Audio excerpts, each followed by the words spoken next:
Maths class 12 हमारा chapter है vector algebra. हम सीबीएसई के प्रीवियस ईयर क्वेश्चंस कर रहे हैं जो 2011 से 2023 में आए हैं। हमारा टॉपिक 2 है यूनिट वेक्टर्स। अगला क्वेश्चन है question number 12, vector of magnitude 5 units and in the direction opposite to this vector is. तो हमें एक ऐसा वेक्टर फाइंड करना है जिसकी मैग्नीट्यूड 5 यूनिट्स है, उसका डायरेक्शन क्या है, इस वेक्टर के डायरेक्शन के ऑपोजिट है। यह question CBSE sample question paper 2020 में 1 मार्क का आया था। एक बार आप इसे ट्राई करिए। आप चाहें तो इससे पिछला क्वेश्चन 11 नंबर भी देख सकते हैं जिसमें ऐसे ही सिमिलर क्वेश्चन आया था, बस उसमें मैग्नीट्यूड नहीं पूछा था, सिर्फ opposite to a given vector पूछा था। ठीक है, तो एक बार आप इस क्वेश्चन को ट्राई करिए, फिर हम आगे बढ़ते हैं। तो हमें एक ऐसा वेक्टर चाहिए जिसका मैग्नीट्यूड 5 यूनिट्स हो और उसका जो डायरेक्शन है वो इस वेक्टर के डायरेक्शन के ऑपोजिट हो।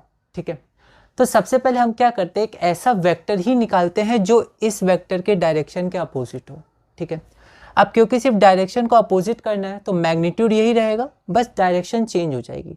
तो डायरेक्शन चेंज हो जाएगी तो निगेटिव लगा देंगे। ठीक है, यहाँ देखिए हम क्या करते हैं, जो वेक्टर हमें गिवन है उसको हम लोग वेक्टर ए मान लेते हैं। तो let vector a is equal to 2i cap plus 3j cap minus 6k cap. ठीक है, अब सबसे पहले हम एक वेक्टर निकालते हैं जो इसके अपोजिट हो, जिस वेक्टर का डायरेक्शन इस वेक्टर के अपोजिट हो। उस वेक्टर को हमने b मान लिया। Let b be a vector in the direction opposite to vector a. तो अगर डायरेक्शन बस अपोजिट है तो इसके आगे माइनस लग जाएगा, माइनस साइन शो करता है डायरेक्शन अपोजिट है।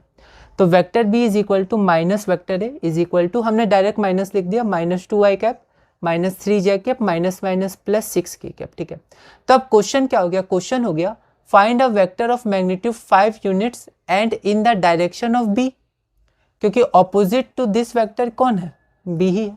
ठीक है, तो हमें अब एक ऐसा वेक्टर चाहिए जो इसके डायरेक्शन के अलोंग हो, उसका मैग्नीट्यूड हो 5 यूनिट्स। ऐसा क्वेश्चन हम कर चुके हैं। तो सबसे पहले ये जो वेक्टर b हमारे पास है इसका हम डायरेक्शन निकालेंगे, मतलब यूनिट वेक्टर निकालेंगे। ठीक है, तो now unit vector in the direction of vector b is equal to b cap is equal to vector b divided by magnitude of vector b। तो b कैप हमारे पास हो गया, ये हमारा पूरा वेक्टर b है, डिवाइडेड बाय ये हमारा मैग्नीट्यूड ऑफ वेक्टर b है। इसको हमने 1/7 लिख दिया, इसको हमने डायरेक्ट सॉल्व कर दिया, √49 1/7 पॉजिटिव वैल्यू मैग्नीट्यूड है और ये हमारा वेक्टर b हो गया। ठीक है, इसको हमने फिर यहाँ एक्सपेंड नहीं किया, इतना ही रखा। ठीक है, तो ये तो यूनिट वेक्टर है, मतलब ये डायरेक्शन है। अब मैग्नीट्यूड क्या है, तो मैग्नीट्यूड क्वेश्चन में दिया है 5 units. Therefore vector of magnitude 5 units in the direction of b, direction of b हो गया b कैप और मैग्नीट्यूड हो गया 5, तो 5 b कैप हमारा रिक्वायर्ड वेक्टर है। तो 5 यहाँ लिख दिया, b कैप की वैल्यू हमने यहाँ से ले ली 1/7, तो 5 टाइम्स 1/7 इज इक्वल टू 5/7।